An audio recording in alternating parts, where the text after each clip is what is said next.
सदगुरु कबीर के ज्ञान का सम्मान करिए, बुद्ध के ज्ञान का सम्मान करिए, उनके आचरण आदर्श का सम्मान करिए। उनके नाम पर ये आडंबर फैलाना, कबीर के नाम पर ये भ्रम फैलाना, बुद्ध के नाम पर ये भ्रम फैलाना, ये नासमझी है और ये इंसानियत को गलत संदेश देना है। भगवान बुद्ध के नाम पर इतना ज्यादा आडंबर, इतना ज्यादा पाप ये भर गया, इसलिए ऐसे लोगों से सावधान रहने की जरूरत है। वो आचरण क्या देंगे दूसरों को, क्या आदर्श देंगे, क्या शिक्षा देंगे जिनका आचरण खुद भ्रष्ट हो गया हो। जो भगवान बुद्ध करुणा की मूर्ति हैं, जो बुद्धत्व पाने से पहले सोचिए जरा, देवदत्त और सिद्धार्थ में प्रतियोगिता हो रही थी, हंस को तीर मारा, देवदत्त ने जैसे ही मारा वो हंस घायल होकर गिर गया। उसके बाद लोगों ने कहा सिद्धार्थ तुम भी मारो। तीर लगे हुए अवस्था में हंस को देखा उन्होंने, उनका हृदय पिघल गया, उनको पीड़ा हुई जैसे वो बाण उनके सीने में लगा हो। उन्होंने कहा मैं प्रतियोगिता हार गया समझो, लेकिन मैं बाण नहीं चला सकता, क्योंकि अपनी जीत के चक्कर में मैं किसी असहाय जीव पर बाण चला दूं। हमारे हाथ में थोड़ी खरोंच लग जाए तो आदमी बाप बाप करने लग जाता है, और वो एक मूक प्राणी के ऊपर इतना भयानक प्रहार। सोचिए, जो तथागत अपने बुद्धत्व से पहले अपने गृहस्थ जीवन में ही, जब वो सिद्धार्थ थे कुछ पता नहीं था, इतनी करुणा इतना प्रेम उनके भीतर है, इतनी अहिंसा उनके भीतर है कि एक हंस के शरीर में लगे हुए बाण की पीड़ा को नहीं सह पाए। और आज उनके नाम पर लोग मांस खा रहे हैं, तो मांस क्या पेड़ में फलता है? सोचिए जरा कि जमीन में निकलता है आलू की तरह। किसी न किसी जीव की हत्या से ही तो आता है, किसी जीव की हत्या के बिना मांस नहीं आ सकता। और अगर कोई बुद्ध के अनुयायी खा रहे हैं, आप लोग की बात नहीं है, जो बौद्धिस्ट साधु चोला पहने हैं वो मांस खा रहे हैं, तो सोचिए बुद्ध के विपरीत जा रहे हैं कि नहीं। बुद्ध मतलब ज्ञान होता है, दर्शन है, परम ज्ञान को उपलब्ध हुआ पुरुष तथागत गौतम बुद्ध। आज उनके नाम पर इतना भयंकर आडंबर, इतना भयंकर पाखंड, और यही पाखंड सदगुरु कबीर के नाम पर भी चलता है। हालांकि सदगुरु कबीर के मानने वाले लोग मांस नहीं खाते, ये बहुत बड़ी बात। वो चाहे अमेरिका में हो, चाहे कनाडा में हो, चाहे ऑस्ट्रेलिया में हो, एक यही अच्छी बात सदगुरु कबीर की परंपरा में है कि लोग मांस नहीं खाते, लेकिन आडंबर तो करते हैं। जो सदगुरु कबीर ने कहा, जो उन्होंने बताया, जो रास्ता उन्होंने दिया, उस पर हम भी नहीं चल पाते। उन्होंने जिन जिन चीजों का विरोध किया हम वो करते चले जाते हैं। उस वक्त सदगुरु कबीर ने सत्य का मार्ग दिखाया, उन्होंने प्रेम का मार्ग दिखाया, उन्होंने अहिंसा का मार्ग दिखाया, और कहा किसी भी महापुरुष को मानो लेकिन उनके आदर्शों को मानो। चित्र बना करके, मूर्ति बना करके मंदिर बना दो, ताला मार के रख दो, जब मन आया पूजा करो, बाद में जाके बाहर नंगा नाच करो। कहा ये तो बिल्कुल अलग हो गया, मंदिर में कुछ और, बाहर कुछ और, घर में कुछ और, सत्संग में कुछ और, बाजार में कुछ और। कितने रूप, गंगा में गए गंगा दास, मथुरा में मथुरा दास, जमुना में जमुना दास। कहा हर जगह एक ही रहो, अपना रंग मत बदलो गिरगिट की तरह, कि कहीं घर में है तो सब कुछ चल रहा है, सत्संग में गए तो बढ़िया सफेद पहन के चले गए कि हम भी धार्मिक। का ये धार्मिकता बाहर से नहीं चाहिए, भीतर से चाहिए। बाहर साधारण कपड़े पहनो कोई बात नहीं, पर भीतर मन सफेद होना चाहिए। बाहर कपड़े सफेद हो गए, मन काला है। मन मैला तन उजरा, बगुला कपटी अंग। साहब ने कहा तासो तो कौआ भला, जो तन मन एक रंग। सदगुरु कबीर का एक एक प्रहार हथौड़े का प्रहार है। वो कहते हैं मन मैला है और तन उजरा है। वे कहते हैं जैसे बगुला होता है ना, तो बगुला और हंस में आप ज्यादा फर्क नहीं कर पाएंगे, लगेगा दोनों एक ही है।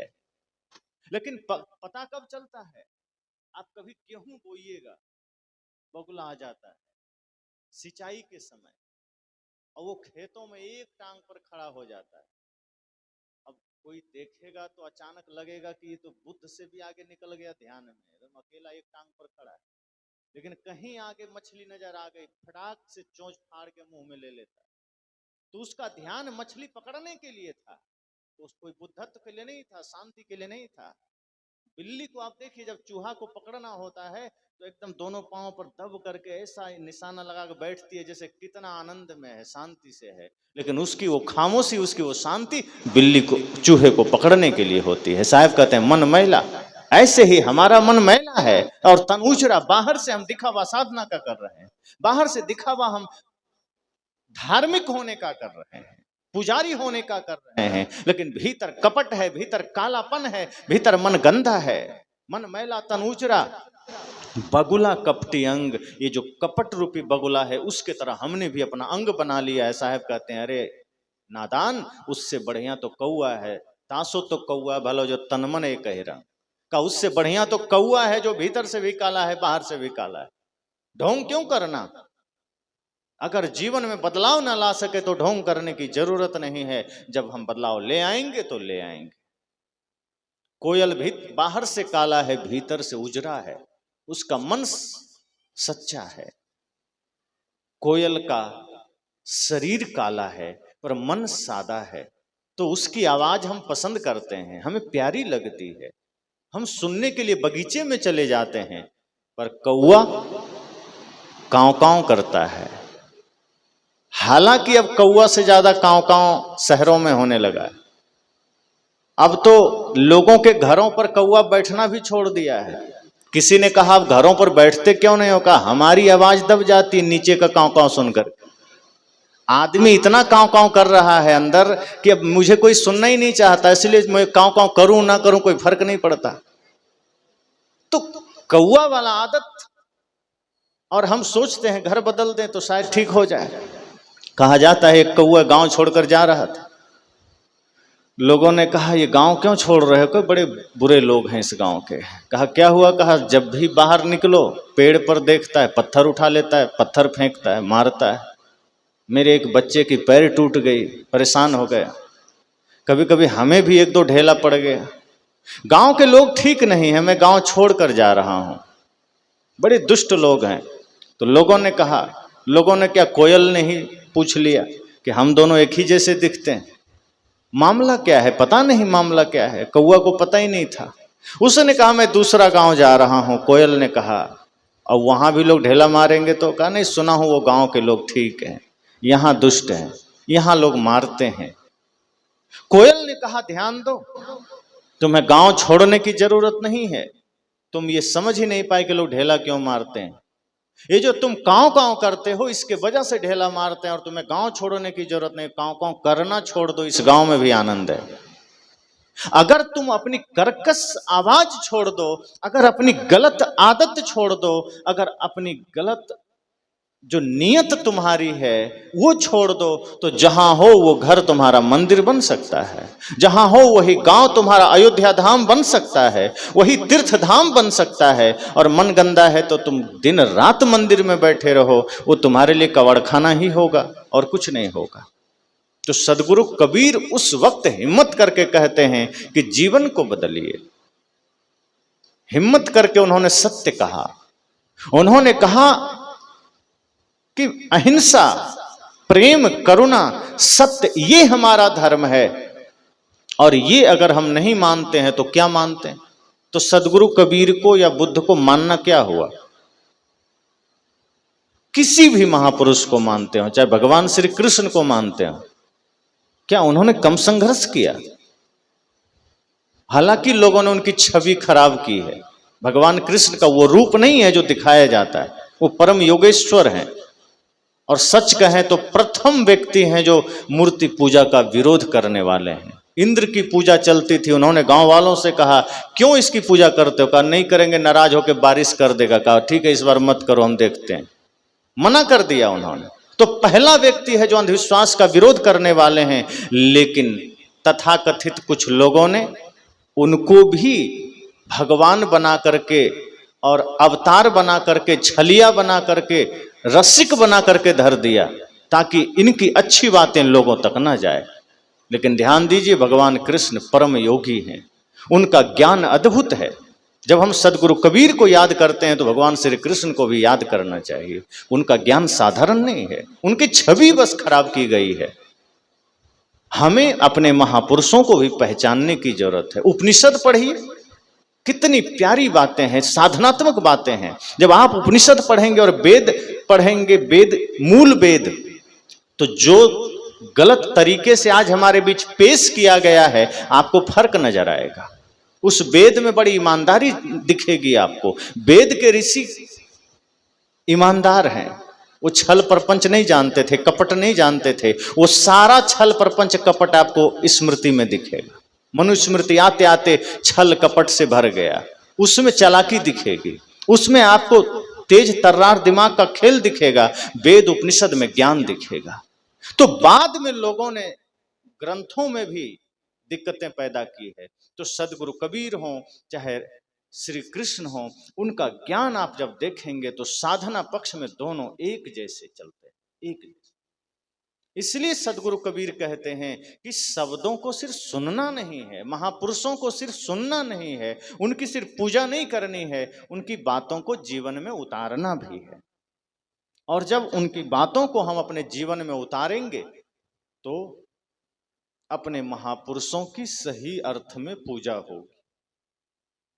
कबीर साहब ये नहीं कहते कि मेरी पूजा करने के लिए ऐसे कोई चित्र लगा दो, अगरबत्ती जला दो। क्या ये ठीक है, आस्था है, आप कर सकते हैं, गुरु के प्रति समर्पण भाव।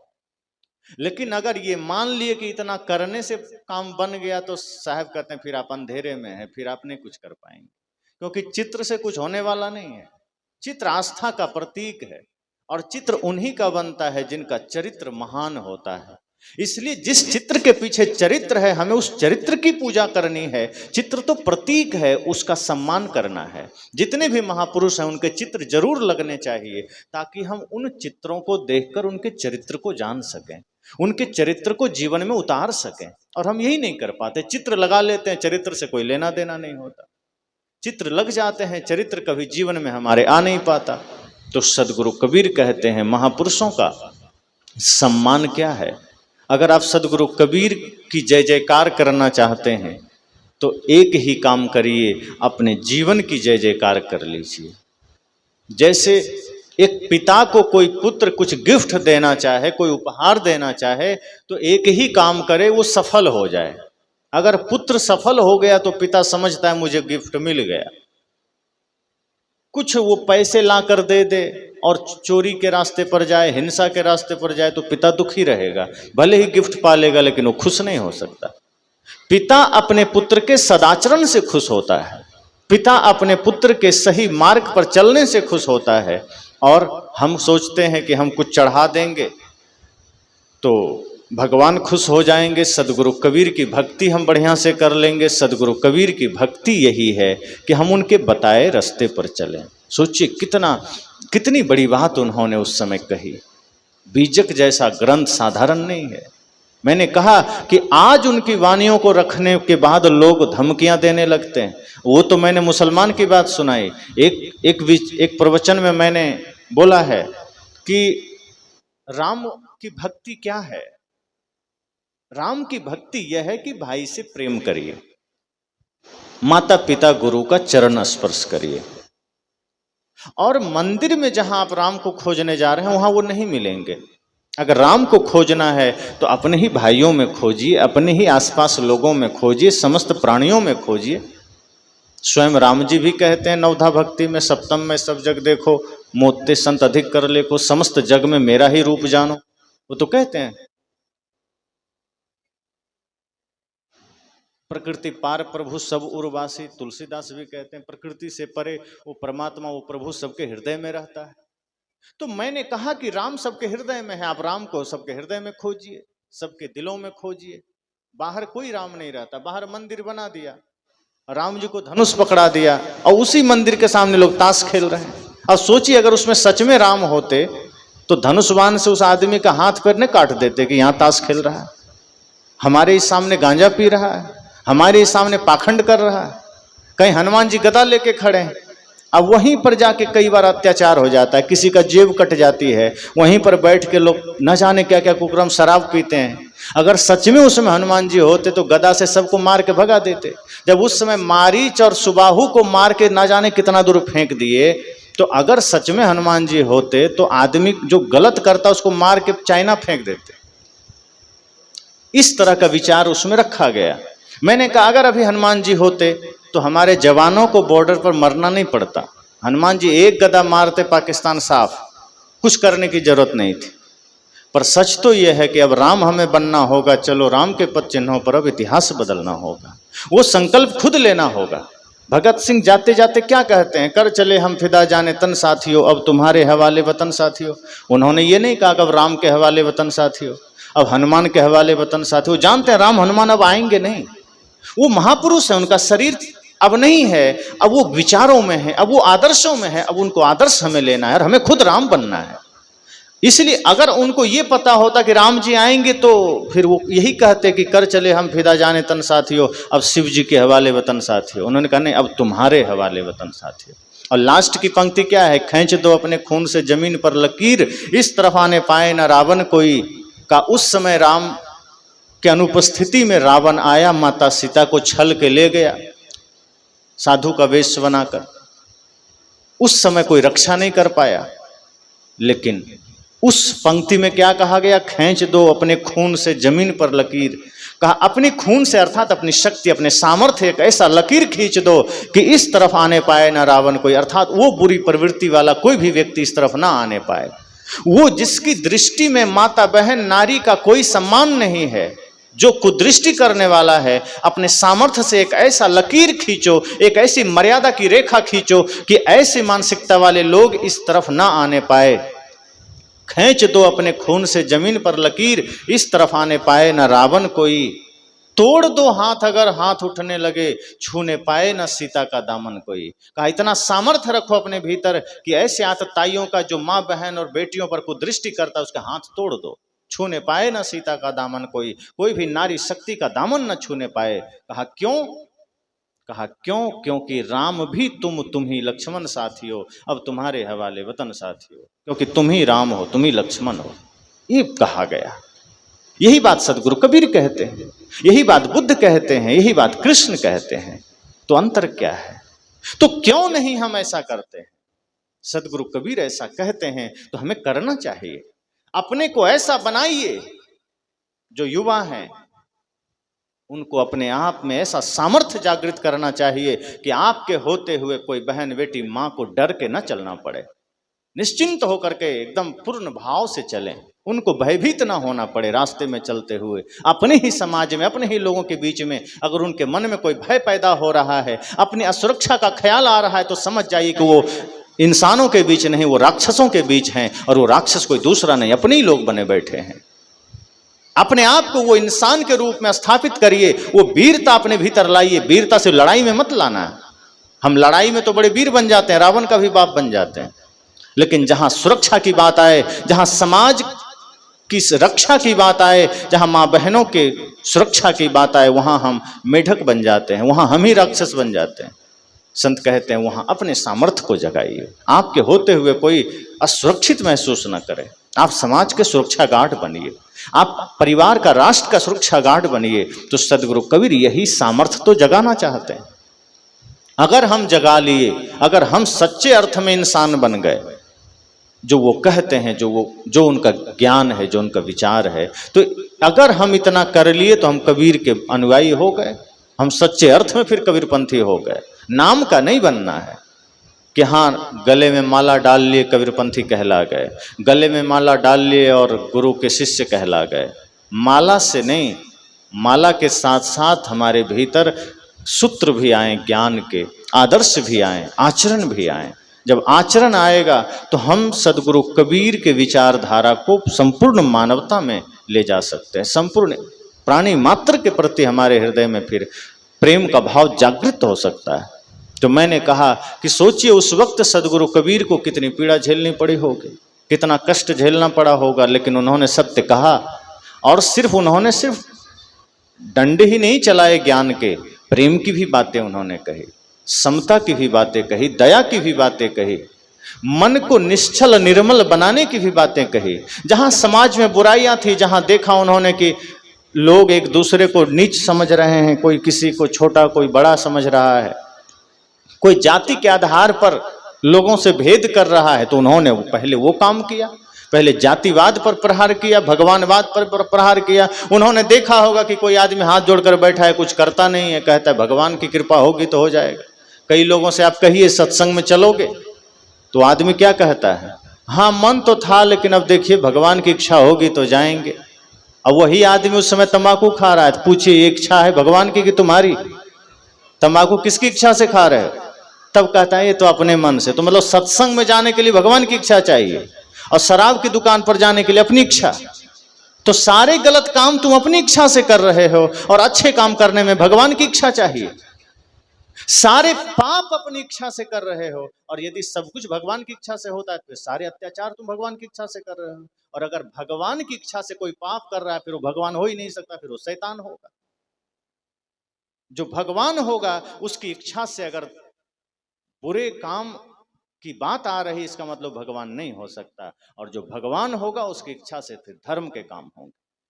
तो आदमी कह देता है कि क्या करें, मन तो था लेकिन भगवान की इच्छा, भगवान की माया, सब ही नचावत राम गोसाई।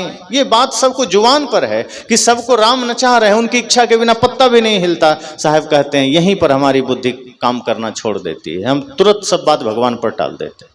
आदमी चोरी करता है, छल करता है, दूसरे का धन लूटता है, व्यभिचार करता है, नशा करता है, सब काम करता है, तब तो फिर कोई दोषी ही नहीं है। सबका दोष फिर भगवान को जाना चाहिए। फिर किसी को जेल में बंद होने की क्या जरूरत है, क्योंकि आदमी तो कुछ किया नहीं, सबको तो भगवान ने नचाया है। क्योंकि एक चोर चोरी करने गया तो उसका क्या दोष है, वो तो राम की इच्छा से गया है। कहते हैं ना राम की इच्छा के बिना पत्ता नहीं हिलता। फिर किसी का कोई गला काट रहा है तो उसका छुरा कैसे हिला, कोई किसी की जेब काटा तो फिर जेब कैसे कटा, कोई किसी के साथ व्यभिचार किया कैसे किया, इसका मतलब राम की इच्छा से किया। फिर तो राम जी को ही बुला के न्यायाधीश को दंड देना चाहिए, फिर आदमी को देना व्यर्थ है। सत्य तो यह है कि आदमी अपने मन का मालिक है, और पाप का पुण्य का जिम्मेदार स्वयं है, कोई राम उसका जिम्मेदार नहीं है। वही राम स्वयं कहते हैं, काहुन को सुख दुख करदाता, निज कृत कर्म भोग सुनु भ्राता। वही कहते हैं कि ये सुख दुख देने वाला कोई नहीं है, कोई जिम्मेदार नहीं है, अपने ही निज कृत कर्मों से हम सुख दुख पाते हैं। इसलिए हमें सजग होना है, जागृत होना है। हम हाथ जोड़कर बैठ जाते हैं कि राम की इच्छा होगी। तो सदगुरु कबीर ने कहा जो व्यक्ति भगवान के नाम पर बैठा है वो फिर निकम्मा हो गया समझना, वो कुछ नहीं कर पाएगा जीवन में। और दूसरी समस्या भाग्य की है।